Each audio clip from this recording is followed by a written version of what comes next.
Bismillahirrahmanirrahim. Assalamualaikum warahmatullahi wabarakatuh.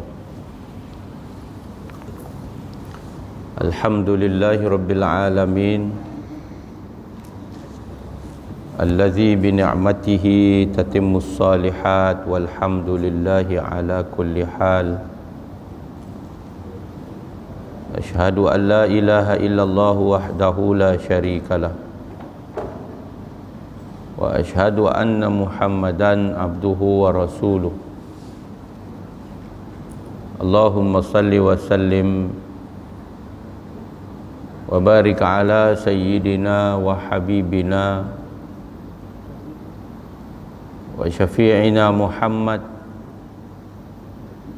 imamil anbiya'i wal mursalin, wa ala alihi wa ashabihi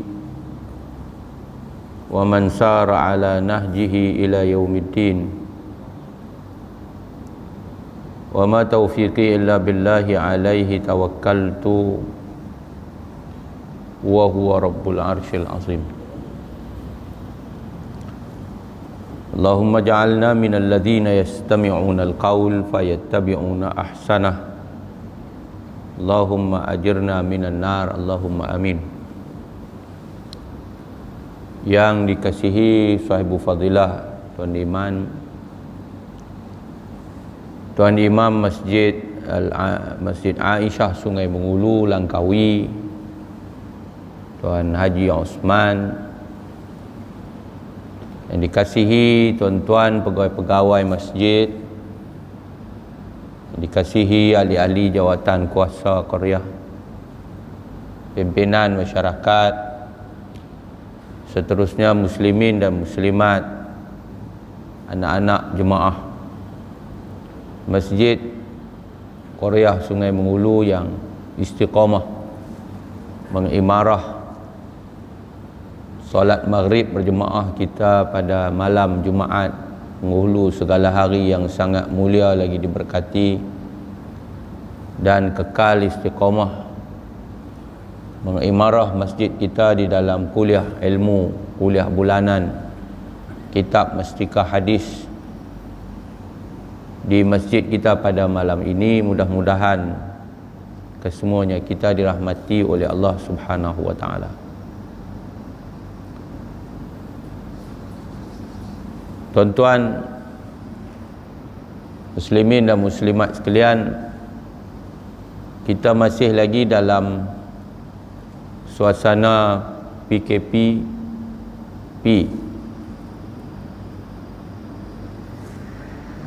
Syekh Mizan, PKPP ya. Kita syukur banyak-banyak kepada Allah Subhanahu wa taala, walaupun keadaan di negara kita saat ini berhadapan dengan gelombang yang ketiga, Abang Rahim. Kita sudah pun mencecah hampir 23,000 kes, dengan beberapa negeri, termasuk negeri kita ada kawasan di mana terpaksa dilaksanakan PKPB bersyarat, perketatkan. Kita masih lagi di negeri kita ni Kota Stark dan juga Pokok Sena.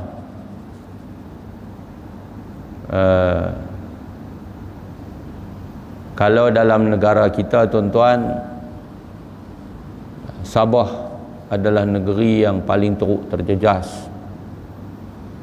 Selangor, Kuala Lumpur.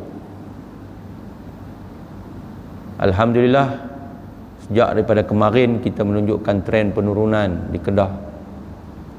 Terima kasih kepada semua yang telah mendoakan dan bersama-sama berusaha untuk menurunkan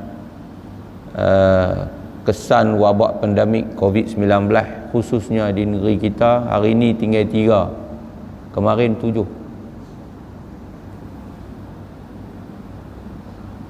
Alhamdulillah, masjid kita dan setakat ni banyak tempat saya pergi masjid masih kekal dengan kepatuhan kepada SOP. Walaupun rakyat kita dah nampak macam letih dengan SOP ni, tapi kita orang masjid tak boleh letih. Kita kena juga melaksanakan perintah kerajaan ini, sebab kerajaan wajib menjaga maslahat rakyat. Harap tidak ada anak-anak Korea kita yang terpengaruh dengan cakap-cakap di luar. Mereka kata sampai bila ni, sampai nak habis tahun dah duduk pergi ikut sunnah WHO, Ustaz Mizan, tinggal sunnah Nabi. Macam mana Jerim? Dia kata sampai bila ni kita nak ikut sunnah WHO, semayang duduk jauh-jauh, salam tak tangan di dada, kan? Pasal apa yang kita tak ikut sunnah Nabi ni sampai bila ni? Seolah-olah kerajaan kita ini buat tanpa mendapat nasihat daripada para alim ulama. Kita kena faham bahawa sebenarnya di sana ada Jabatan Kemajuan Islam Malaysia yang menjadi rojokan di peringkat kebangsaan. Di peringkat negeri kita ada Jabatan Mufti selain daripada Jabatan Agama. Tuan-tuan, yang kita duduk tetap jarak, yang kita duduk bawa sejadah kita sendiri, yang kita pakai pelitup muka, yang kita basuh tangan dengan sabun ke, hand sanitizer ke, ini juga adalah perintah agama. Kita kena faham. Berapa lama dah kita duduk sebut daripada bulan 3 yang lalu kita kena PKP, hak dahsyat tu. Lepas tu kita boleh main masjid sikit, lepas tu boleh main masjid tanpa ada had bilangan ni. Cuma kita kena tetap kekal jarak ni. Pasal apa? Pasal Nabi perintah kita supaya kita tidak menjadi sebab mudarat orang lain. Islam itu dia sifat dia tidak mudarat dan tidak memudaratkan. Orang Islam dia tidak mudarat diri dia tidak mudarat orang lain. La darara wala dirara, Nabi kata. Jelas. Jadi hak kita tengah duk buat ni, ini perintah siapa? Perintah Nabi.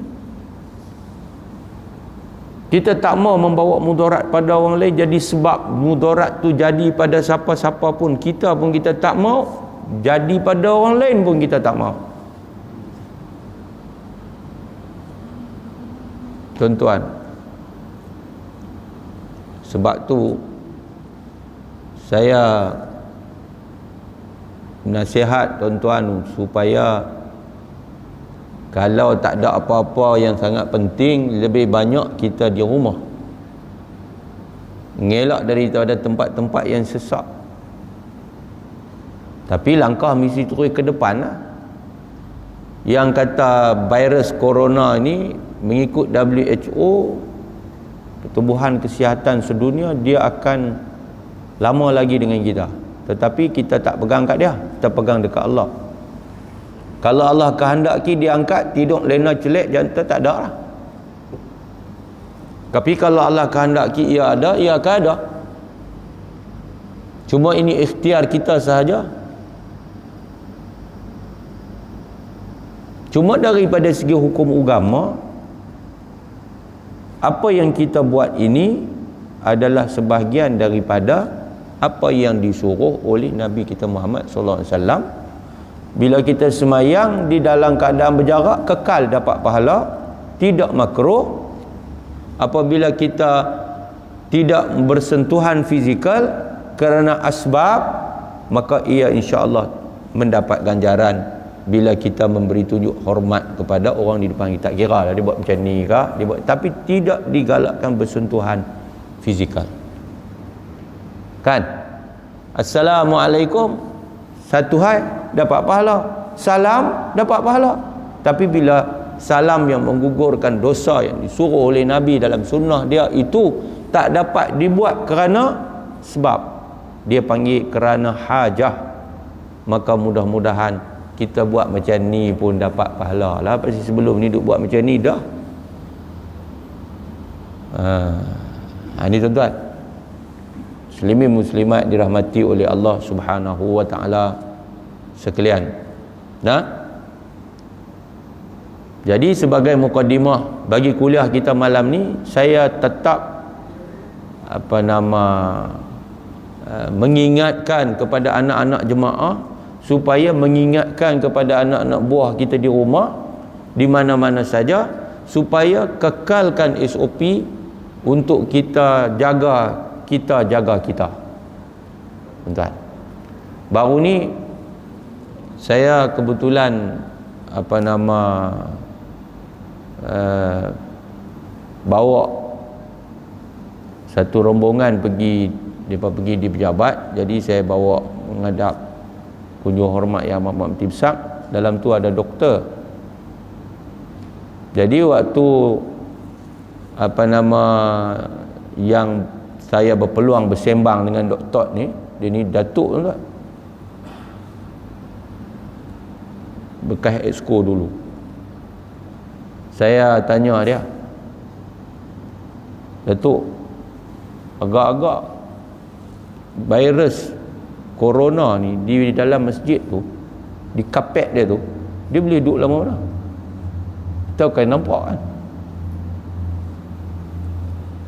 Dia kata kalau ikutnya kajian ni Pak, virus corona itu kalau kata ada satu orang yang terkena jangkitan, dia mai ke masjid, dia semayang di masjid, maka dia memindahkan virus dia di kapet masjid. Dia boleh duduk sekurang-kurangnya 8 jam. Dia boleh hidup 8 jam tu betul lama lah. Maknanya kalau subuh lajak di sana lohong kan.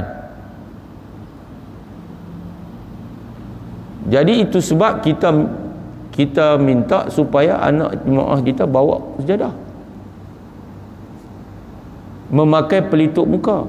Kalau nak ikut hukum, kita tutup mulut, no? Waktu kita semayang, Nabi kan bagi makruh. Tapi kenapa kita tutup? Sebab hajat, maka hilang makruhnya.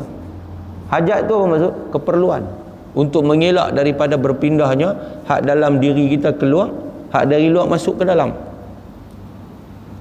Kan? Kita tak tahu bila kita nak terbersin kan, kita tak tahu nak mengeluarkan sesuatu daripada mulut kita. Yang pasti kita duduk menyawa. Kalau kita tak pakai pelitup ni, kita sujud, maka kita akan menyawa. Ketika itu boleh berlaku pindahan virus masuk. Maka sebab itulah kita bawa sejadah. Sebab tu tuan-tuan, kalau tuan-tuan bawa sejadah kecil kan, tuan-tuan kena lentangkan sejadah tu supaya tangan tuan-tuan pun duduk atas sejadah tu, muka tuan-tuan pun duduk atas sejadah tu. Sejadah apa? Sejadah tuan-tuan sendiri, bukan tang kaki, tang muka ni, tang tangan ni. Sebab tangan ni kita tak, betul kita ambil buah di muka, tuan-tuan. Jadi jangan ambil sejadah tu hampak kok panjang, hambak melintang. Kita tak melintang, tak muka kita tak tapak tangan kita waktu sujud itu atas sejadah kita sendiri, tuan-tuan.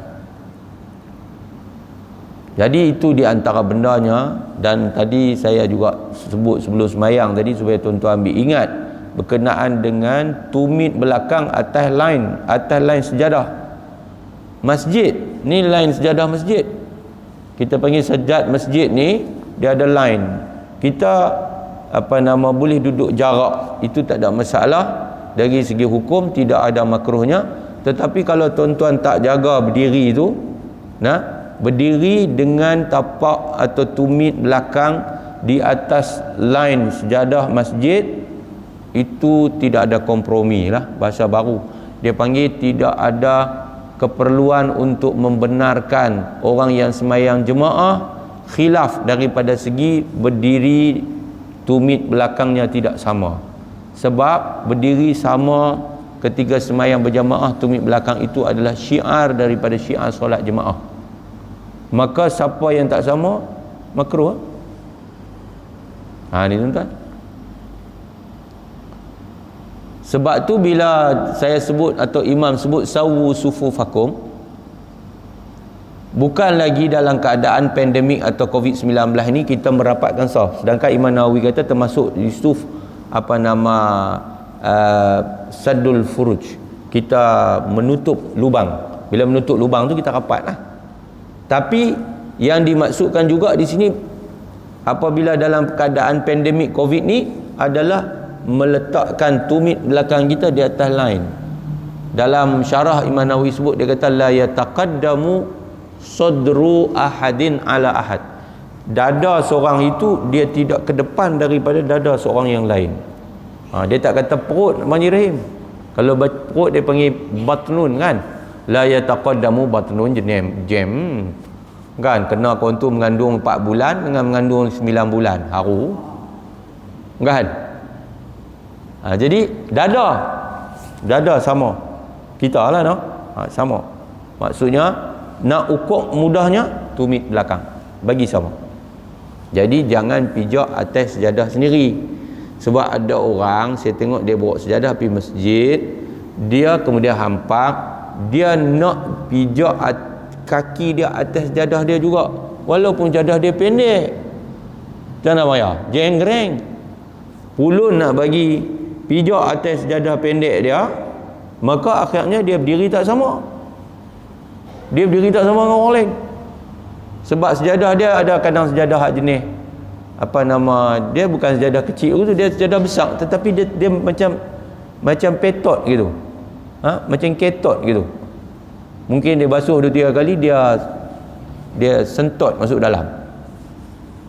Ni tuan-tuan muslimin muslimat dirahmati oleh Allah Subhanahu wa taala sekalian.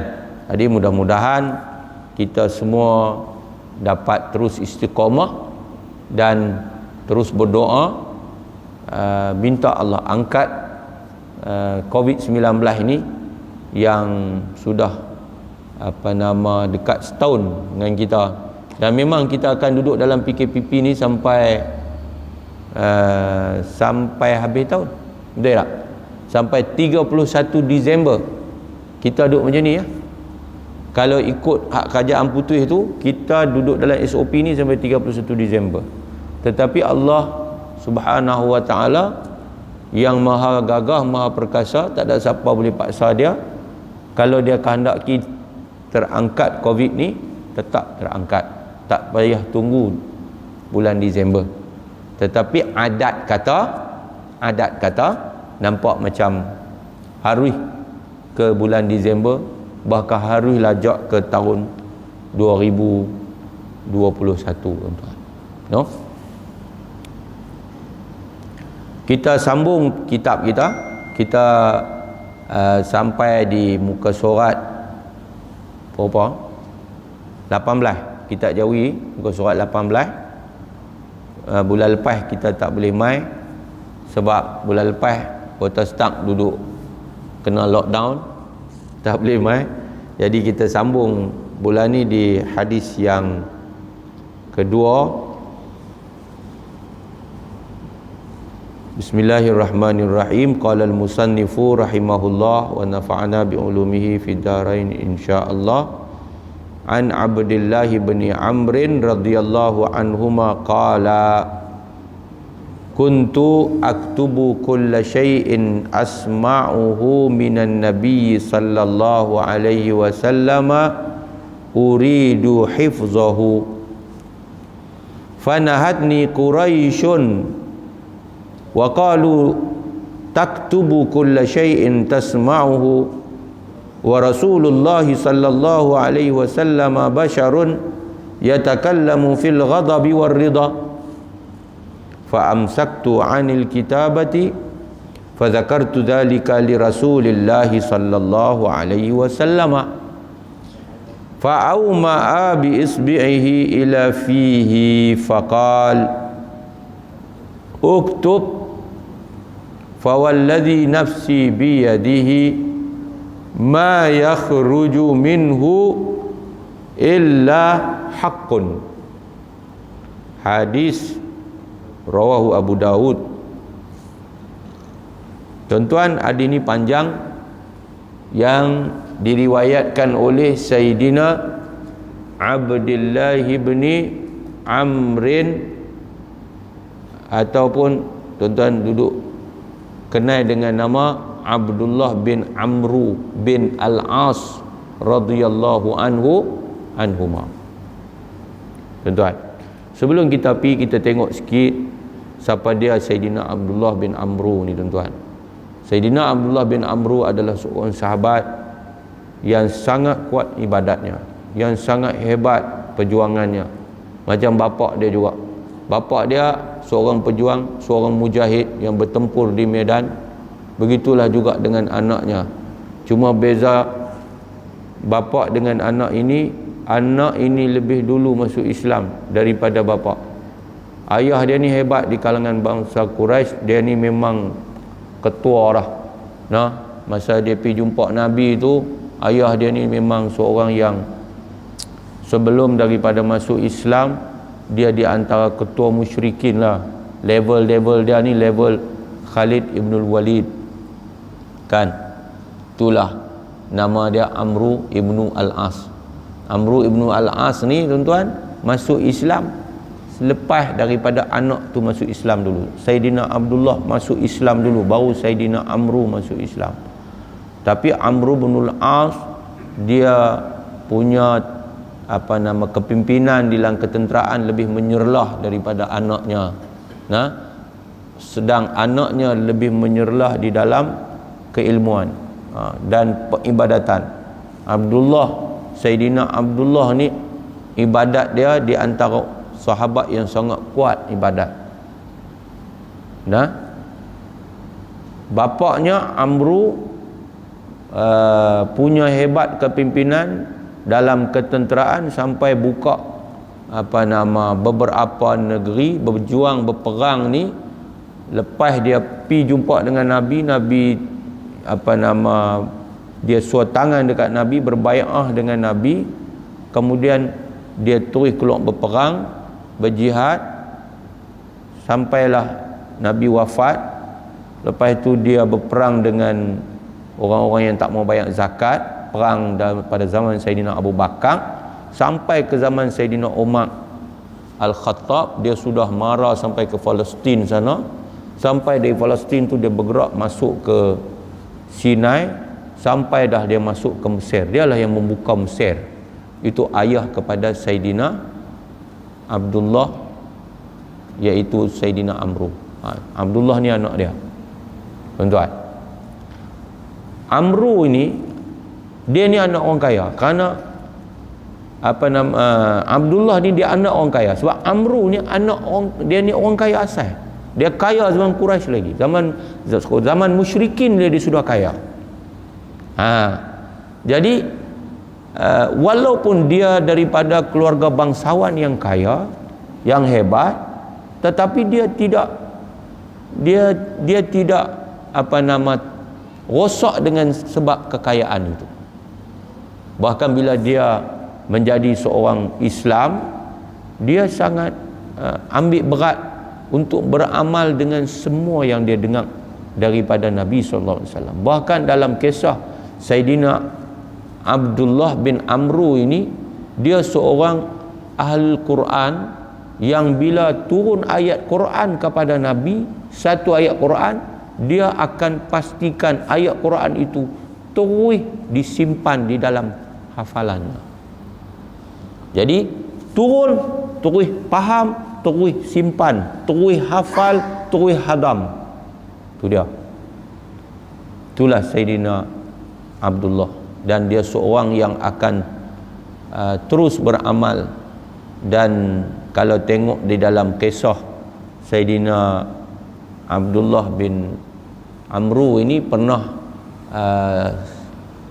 ayah dia bagi dia menikah. Satu hari dia menikah. Lepas menikah tu ayah dia Saidina Amru pergi ziarah rumah anak dia Saidina Abdullah. Jadi Abdullah bin Amru nikah dengan seorang wanita yang baik, seorang isteri yang baik yang dicari. Bila pak mentua tanya menantu macam mana menikah, macam mana keadaan, maka isteri Saidina Abdullah pun bagi tahu. Dia kata, wahai ayahku,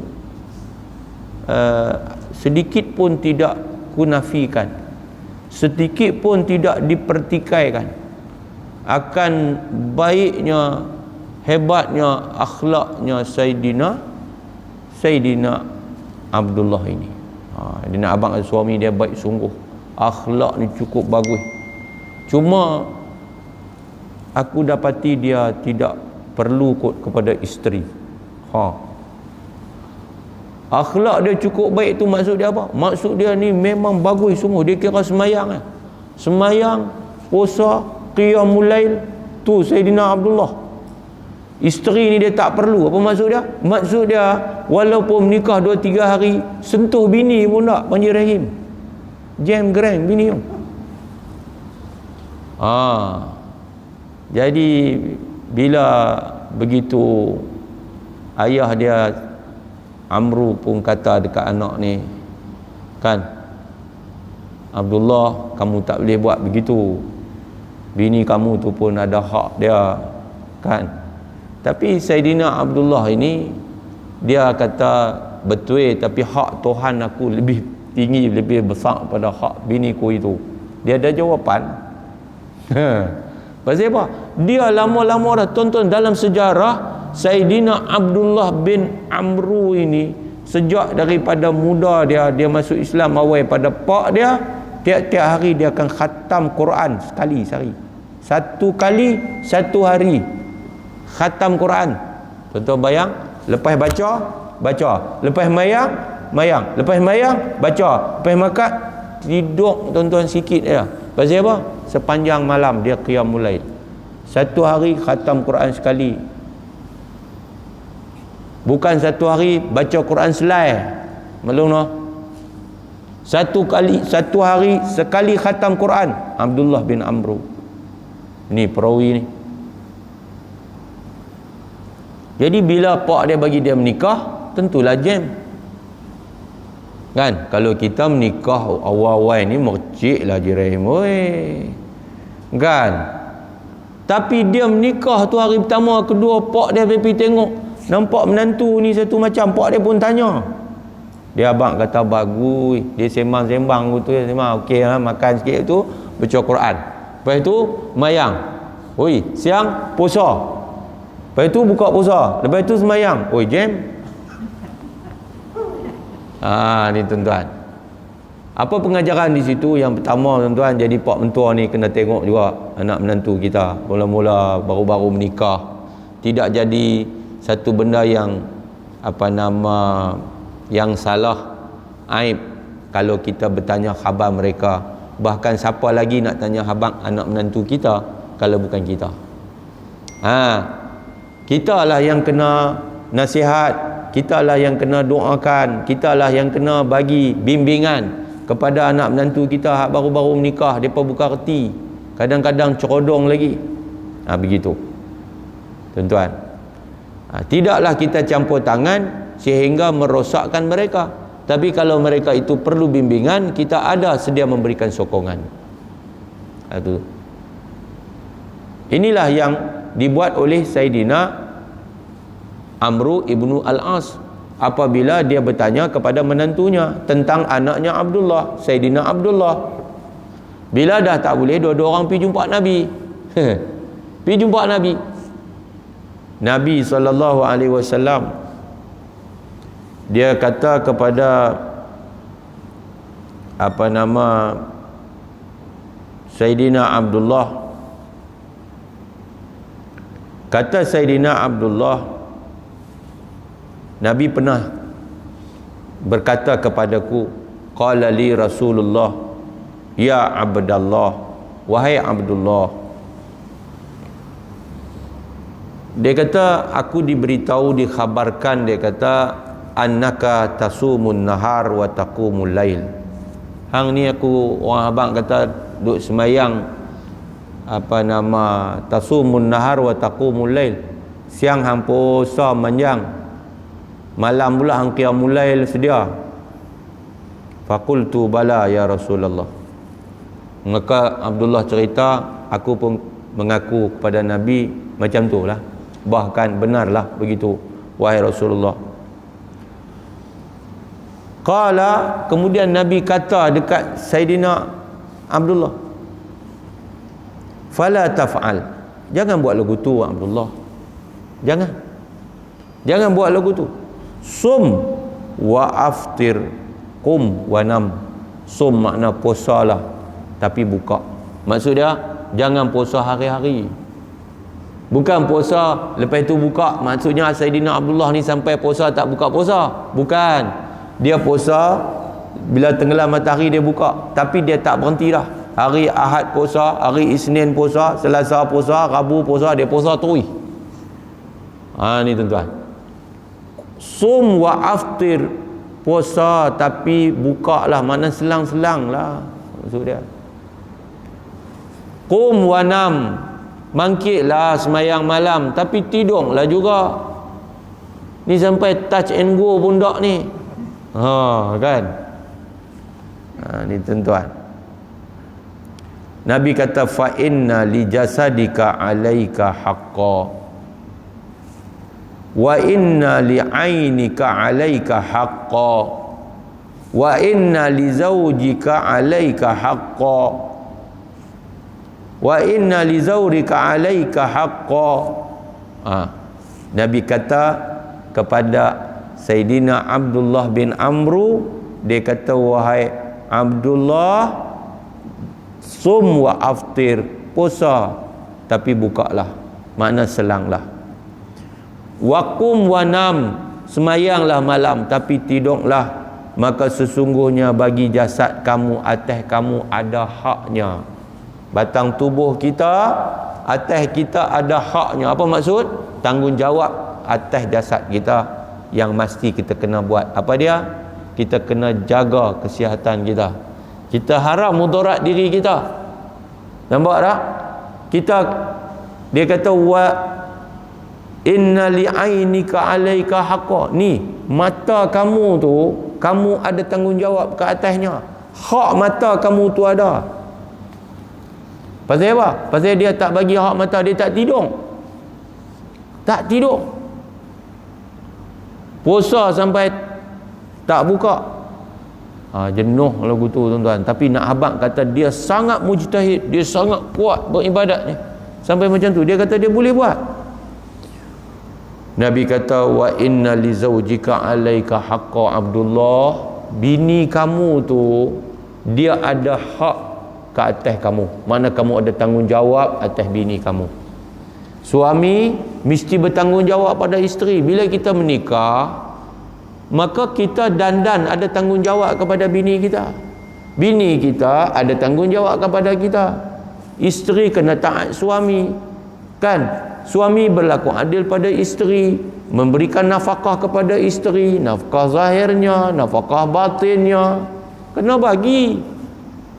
Hak yang mesti bersama-sama kena tanggung, hak berkasih sayang. Suami sayang isteri, isteri sayang suami. Abdullah ni, Sayyidina Abdullah bin Amru, awal-awal perkahwinan tu, dia sembang-sembang aja, sampai sentuh pundak, tak tunai tanggungjawab pada isterinya. Jadi Nabi tegur lah. Bukan kata pada bini, mata Sayyidina Abdullah yang tak tutup, maksudnya tak lena. Dia menjaga sungguh. Tuan-tuan bayanglah, Quran satu hari sekali khatam ni maknanya memang tak lena lah tuan-tuan. Qiyamul lail ni sampai tak tidur-tidur ni makna tak lena lah tuan-tuan. Nabi tegur, badannya tentu menjadi lemah. Ni tuan-tuan. Kemudian kata Nabi lagi, wa inna li zawrika alaika haqqa. Tu tetamu kamu itu juga mempunyai hak atas kamu. Depa main nak ziarah kamu, tapi kamu duk kira ibadat semata-mata. Macam tu. Nah, dia kata cukuplah kamu puasa tiap-tiap hari. Cukuplah kamu berpuasa tiap-tiap bulan 3 hari. Itu dipanggil puasa ayyamul bid tu. No? 13, 14, 15. Puasa 3 hari sudah. Nabi kata dekat dia. No? Tetapi dalam hadis itu dia kata dekat Nabi, ya Rasulullah, inni ajidu quwwatan. Aku rasa aku kuat. Nabi suruh dia puasa 3 hari ya. Tapi aku rasa aku kuat, dia kata. Dia kata kat Nabi, boleh tak nak puasa lebih pada tu maksudnya. Lalu Nabi kata dekat dia, fasum siyama nabiyillah Daud alaihi salam. No? Kalau begitu puasalah puasa Nabi Daud alaihi salam. Dalam riwayat yang lain, mula-mula dia minta Nabi suruh dia puasa 3 hari sebulan, lepas itu Nabi suruh dia puasa 2 kali seminggu. Hari Ahad, hari Isnin, hari Khamis. Lepas itu dia kata, "Dak, aku kuat juga. Aku nak lebih pada tu lagi." Maksudnya, lalu Nabi suruh dia puasa Nabi Daud alaihi salam, iaitu puasa sehari buka sehari, puasa sehari buka sehari. Nabi kata dekat dia, wala tazid alaihi, jangan lebih pada tu. Nabi suruh dia menunaikan hak-hak yang telah disebutkan tadi, dengan Nabi hadkan kepada Sayyidina Abdullah yang sangat kuat ibadat ni. Bahkan dalam bab berpuasa, yang sebelum ni dia duk puasa hari-hari, Nabi dah kurang daripada dia puasa sepanjang-panjangnya, sehingga Nabi kata puasa yang paling baik itu Nabi habaq, di situlah keluar puasa paling baik daripada puasa sunat, iaitu saum Nabi Daud alaihi salam, iaitu puasa sehari buka 1 hari. Untuk baca Quran ni tuan-tuan, dia minta kat Nabi. Tu beza dia kita dengan sahabat ni, jauh langit dengan bumi lah, bahkan lebih daripada tu. Kalau orang kita ni, dia nak minta bukannya tambah, dia minta kurang. Dia duk biasa khatam Quran sehari sekali tuan-tuan.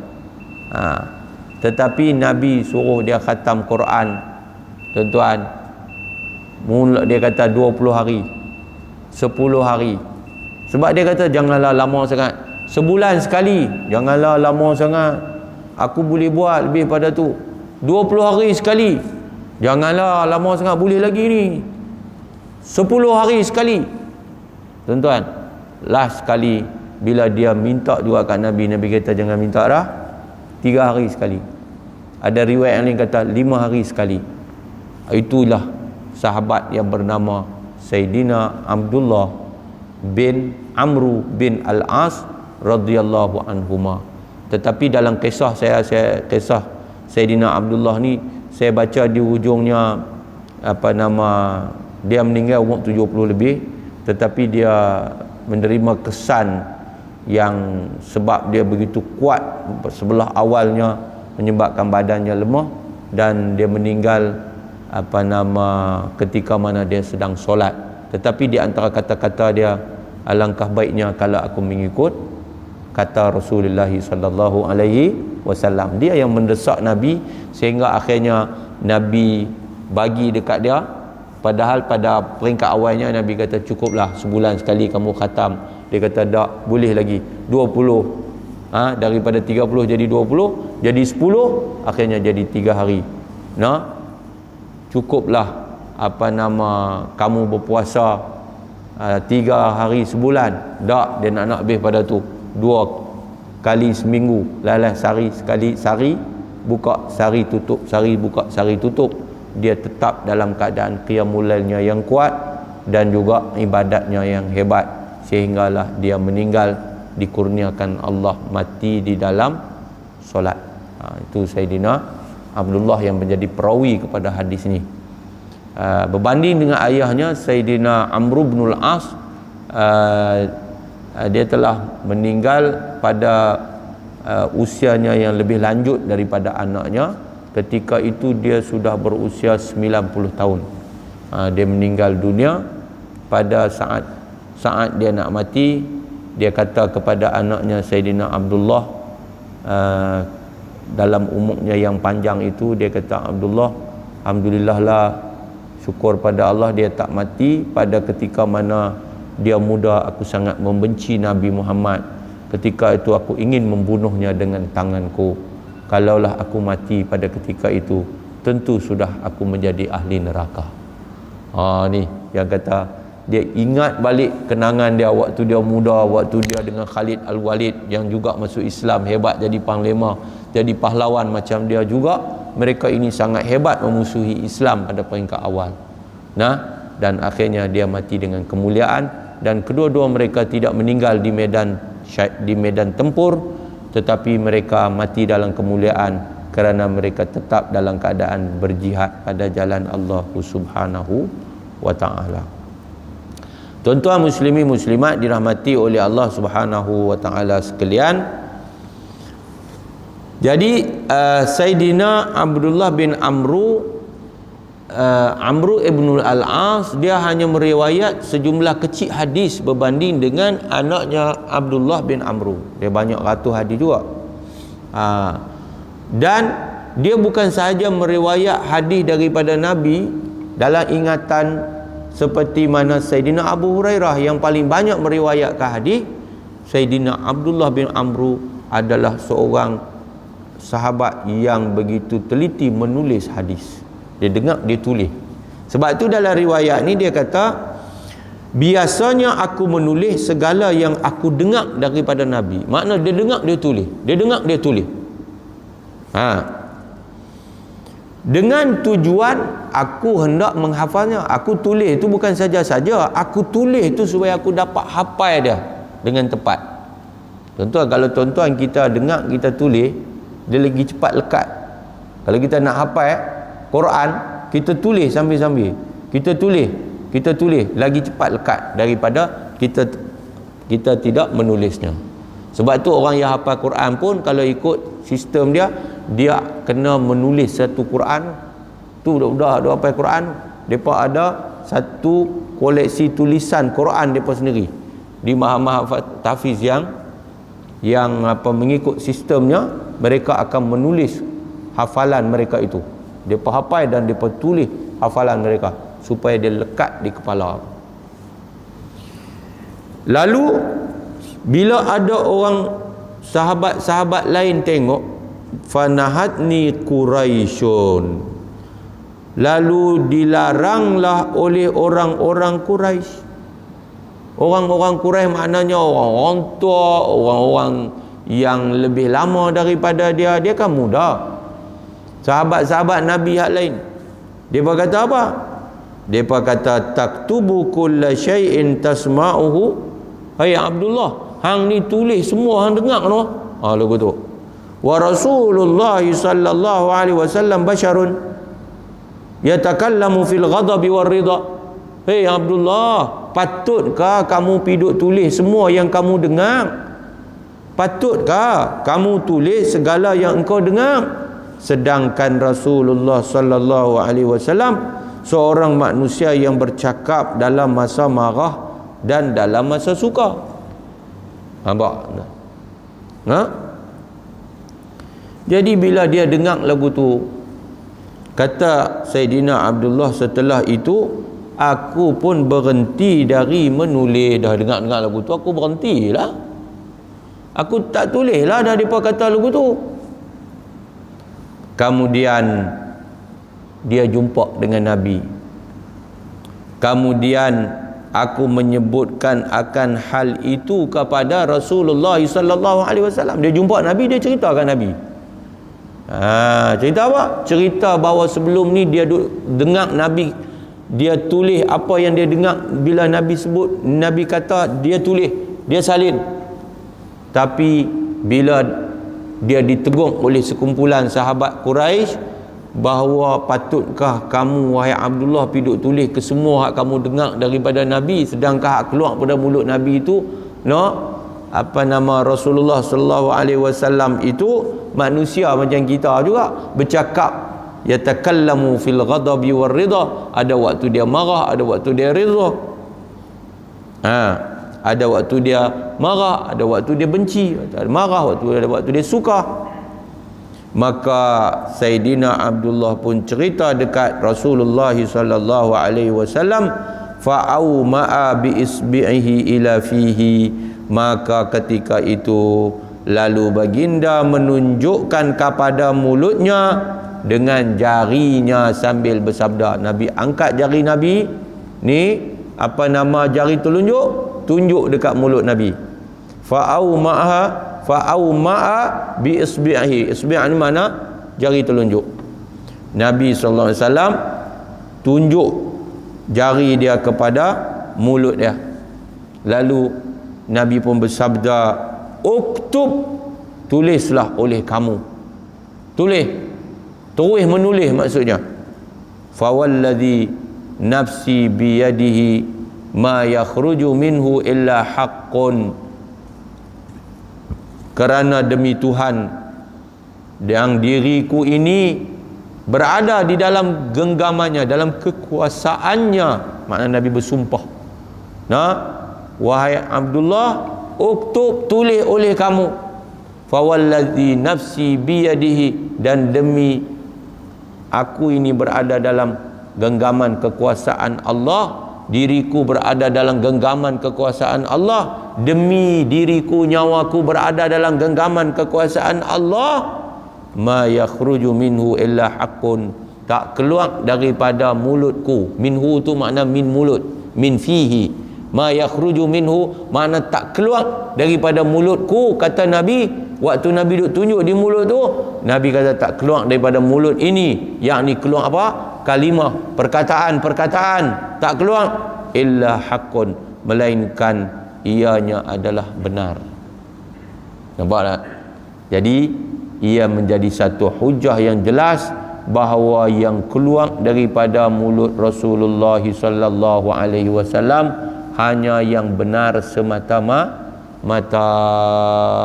Allah sebut dalam Quran, wa ma yantiqu 'anil hawa in huwa illa wahyun yuha.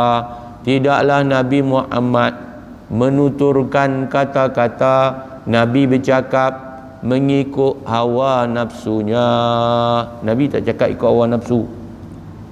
Cakap ikut hawa nafsu ni kita. In huwa illa wahyun yuha. Dia bercakap itu tidak lain diwahyukan oleh Allah. Nampak tak? Dalam ayat yang lain kata, qul innama ana basyarum mithlukum yuha. Katakan wahai Nabi Muhammad, ana basyarun, aku manusia macam kamu. Tadi kan dia kata dekat Sayyidina Abdullah dalam hadis ni, kan depa kata hang tulis semua no hang dengar, taktubu kulla syai'in tasma'uhu war rasul sallallahu alaihi wasallam yatakallamu makna yatahaddatsu fil ghadabi war ridha. Dia tu basyarun war rasul sallallahu alaihi wasallam tu basyarun. Nabi Muhammad itu adalah manusia macam kita, yatakallamu fil ghadabi war ridha, manusia yang bercakap dalam keadaan suka dan juga dalam keadaan tak suka, dalam keadaan marah. Sedangkan Allah kata dalam Quran, ana basyarun mislukum, aku memang manusia macam kamu. Kan dia kata basyar tu makna manusia, mislukum macam kamu, yuha, diwahyukan. Nabi diwahyukan. Nabi maknanya dibimbing, dipimpin, ditunjuk oleh Allah Subhanahu wa taala di dalam hidupnya 24 jam. Yang keluar daripada mulutnya adalah wahyu Allah Subhanahu wa taala. Di tuan-tuan muslimin muslimat yang dirahmati Allah sekalian. Jadi hadis yang kedua ini tuan-tuan, kita akan datang, kita akan baca berkaitan dengan beberapa perkara Yang pertama, penulisan hadis-hadis Rasulullah sallallahu alaihi wasallam telah dilakukan oleh sahabat-sahabat baginda. Yang kedua, nanti kita lagi akan datang baca, baginda mengizinkan supaya hadis-hadis itu ditulis.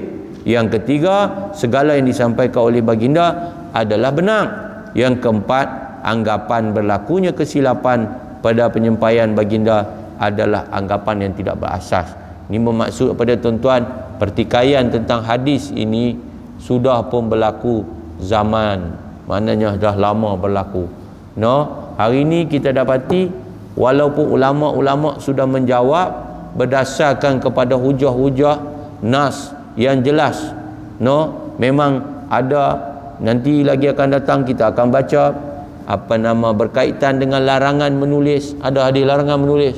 Jadi yang kita baca tadi hadis apa ni? Hadis yang kemudiannya menunjukkan secara jelas Allah Ta'ala wahyukan kepada Nabi supaya menyatakan dengan terang kepada Sayyidina Abdullah, sehingga menjadi hadis ini satu hujah yang nas, yang terang dan jelas bahawa uktub, tulis oleh kamu. Perintah supaya Sayyidina Abdullah menulis hadis Nabi itu menunjukkan bahawa Nabi sebenarnya membenarkan penulisan kepada hadis yang menjadi hujah selain daripada Al-Quran. Huraiannya, pertama, penulisan hadis-hadis Nabi. Rasulullah sallallahu alaihi wasallam diutus oleh Allah Taala membawa syariat Islam kepada seluruh umat manusia. Baginda adalah sebagai seorang maha guru yang diberi tugas mengajak. Ni Nabi SAW ni tuan-tuan, Nabi kita dihantar, dikirim oleh Allah untuk membawa syariat Islam kepada seluruh umat. Tu ma arsalnaka illa rahmatan lil alamin. Perutusan Nabi Muhammad itu adalah rahmat kepada seluruh alam ini. Dia bukan diutuskan untuk satu-satu bangsa sahaja. Dalam Al-Quran sebut kafatan linnas, dia mencakupi bagi seluruh umat manusia, bukan untuk bangsa Arab saja, bukan untuk bangsa mereka saja, semua bangsa, tak kira apa bangsa pun. Maka Nabi Muhammad itulah Nabi yang telah dihantar membawa Islam yang di dalamnya ada syariat. Baginda adalah sebagai seorang maha guru. Bukan guru saja, maha guru. Maknanya Nabi lah guru yang pertama yang mengajak akan umat manusia ini. Nabi ada guru tak? Ada.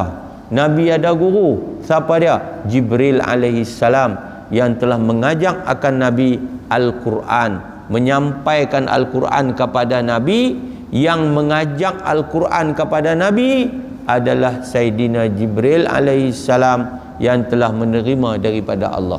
Tiap-tiap kali bulan Ramadan, Nabi akan membaca Al-Quran dengan Jibril alaihi salam, bertadarus dengan Jibril alaihi salam. Tu dalam Quran sebut apabila dia terima sahaja Al-Quran daripada Jibril, maka dia mengajar akan manusia, akan kita semua, melalui ajarannya kepada para sahabat, yang kemudian diturunkan kepada tabi'in, diturunkan kepada tabi'in, generasi selepas generasi. Itulah Allah sebut laqad mannallahu 'alal mu'minina idz ba'atsa fihim rasulan min anfusihim yatlu 'alaihim ayati wa yuzakkihim wa yu'allimuhumul kitaba wal hikmah. Tengok, Allah kata laqad mannallah, sesungguhnya Allah telah anugerah kepada orang beriman, ya, iz ba'atsa fihim rasulan, sekira-kira Allah hantar, utus, kirim kepada mereka seorang utusan, seorang rasul, yakni Nabi Muhammad sallallahu alaihi wasallam, min anfusihim, daripada jenis bangsa manusia sendiri. Allah tak hantar malaikat menjadi rasul kita. Allah tak pilih jin jadi rasul kita. Kalau jin mai, ya, jam kita, jam grand, depa ramai tuan-tuan. No, tak. Allah ambil kita ini yang jadi nabi adalah daripada jenis kita, jenis manusia, makan, minum, tidur, yamshi fil aswaq. Dalam Quran cerita nabi yang dihantar oleh Allah mai ke dunia ni berjalan di pasar. Maknanya nabi itu manusia. Tuan-tuan. Apa kata Allah? Yatlu alaihim ayati. Nabi Muhammad Rasul itulah yang membacakan kepada manusia, kepada kita semua, termasuk jin, ayat-ayat Allah. Hak baca kat kita Quran siapa dia? Nabi Muhammad. No, lebih 6,600 ayat tu yang sampai kepada kita siapa? Nabi Muhammad. Wa yuzakkihim. Nabi Muhammad itulah yang telah menyucikan mereka. Wa yuzakkihim wa yuallimuhumul kitaba wal hikmah, yang mengajak mereka kitab dan juga hikmah. InsyaAllah tuan-tuan, esok saya akan baca khutbah di masjid kita. Saya akan bercakap juga bab perutusan Nabi SAW, kerana memang kita sedang berada di bulan Maulidin Nabi sallallahu alaihi wasallam. Jadi Nabi Muhammad inilah yang dihantar menjadi maha guru, yang diberi tugas mengajar. Nabi kata, innama bu'istu mu'alliman, hanya saja aku diutuskan menjadi seorang guru.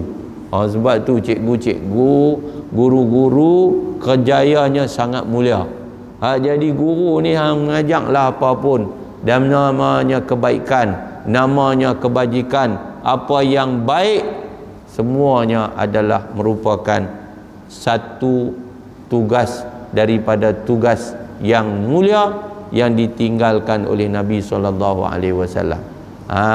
Dia mengajak, apalagi kalaulah dia mengajak yang paling baiknya Quran lah kan. Mengajak Quran lah. Khairukum man ta'allamal Qur'ana wa 'allamah. Sebaik-baik kamu orang yang belajar ia akan Quran dan dia mengajak pula akan Quran. Paling baik kan. Jadi Nabi dia menjadi guru kepada semua umat. Cuma umat pada ketika itu adalah generasi yang pertama yang dididik oleh Nabi adalah para sahabat. Dan inilah dipanggil jail rabbani, dipanggil jail qur'ani. Quran yang bergerak, yang berada di dalam dunia, yang dibentuk, dididik, dijana oleh Nabi sendiri. Nabi itu Quran bergerak dan dia membina para sahabat yang mereka itu berjalan di dalam dada-dada mereka bersinar dan bercahaya Al-Quran. Mereka itu adalah para hufazul Quran. Mereka menghafal Al-Quran. Sebelum Quran ditulis, mereka simpan dalam dada mereka. Hanya sikit saja ditulis di atas pelepah taman. Ditulis dan disimpan tuan-tuan di kulit-kulit unta, di pelepah-pelepah taman, sebelum dibukukan Al-Quran dulu. Sebab itu usaha membukukan Al-Quran selepas hilangnya ramai hufaz yang telah mati syahid dalam peperangan Uhud tuan-tuan. Peperangan yang telah menelan ramai para hufaz, sehinggalah mereka itu meninggal, matinya syahid, lalu menimbulkan kegusaran tentang Al-Quran yang akan menjadi hilang nanti. Ini tuan-tuan dan puan sekalian. Itu cerita munculnya mushaf Osmani itu. Pada zaman Sayyidina Osman baru terkumpul, sedangkan sebenarnya dia disimpan oleh Sayyidina Abu Bakar. Sayyidina Abu Bakar bagi kat Sayyidina Umar. Sayyidina Umar kemudiannya serah kepada Sayyidina Osman, lalu dibukukan pada zamannya. InsyaAllah kita akan sambung lagi dekat dekat situ, dekat baris yang ketiga itu dalam siri kuliah kita yang lagi akan datang. Hadza wabillahi taufiq. Saya nak buat pengumuman sikit. Yang pertama, saya nak sampai salam daripada Yang Berhormat Mufti Besar kepada tuan-tuan dan puan dengan lafaz Assalamualaikum. Semalam saya bagi tahu saya ada jumpaan program dengan tuan-tuan di Langkawi. Esok saya ada kuliah duha Jumaat. Kuliah duha Jumaat kita dah lancar di peringkat negeri. Esok juga di peringkat negeri kita ada kuliah duha Jumaat Raudatul Ilmi di Unisham. Di sana pukul 9 sampai pukul 11. serentak dengan itu di Dewan Seri Mentalun, kediaman rasmi Yang Amat Berhormat Mufti Besar, juga berlangsung 9 sampai pukul 11 dengan 2 pengkuliah, Dr. Syekh Azizan dan juga Syekh Ahmad Faisal.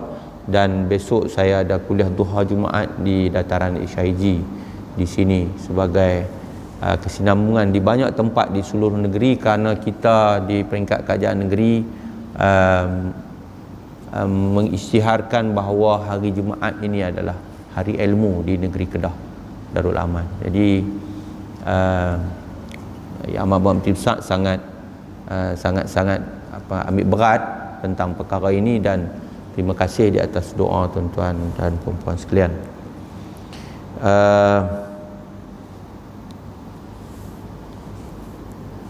Kita nak akhiri dengan tahlil tadi. Ada kematian di qaryah kita. Ila hadratil Mustafa Rasulullah sallallahu alaihi wasallam wa ila ikhwani wa